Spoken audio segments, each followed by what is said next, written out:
எங்களை பொறுத்த திராவிட இயக்கங்களை பொறுத்தளவில் தமிழ்நாட்டில் தொடர்ந்து 1967 பேரங்க பிறந்த அண்ணா ஆட்சி அமைத்த பிறகு என்ன மாறி மாறி அதிமுக, திமுக என்று ஆட்சி அமைத்து வரக்கூடிய நாங்கள் என்ன நேற்று பெய்த மழையில் முளைத்து கொண்டிருக்கக்கூடிய சிறுகாலனான விஜயை பார்த்தெல்லாம் பயந்து ஒரு சதித்திட்டம் போட்டு அவரை வீழ்த்தியெல்லாம் வர வேண்டிய அவசியமே இல்லை பிரதர்.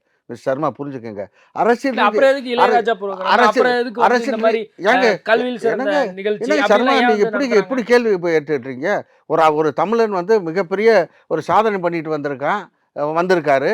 ஒரு 50 ஆண்டு காலம் ஒரு இசையமைப்பாளர் தொடர்ந்து 50 ஆண்டு காலம் இல்ல அது நடத்தக்கூடிய நேரம். நடத்தக்கூடிய நேரம் இருங்க. நீங்க தயவுசெய்து சனிக்கிழமை நிகழ்ச்சி, வெள்ளிக்கிழமை ப்ரோகிராம்.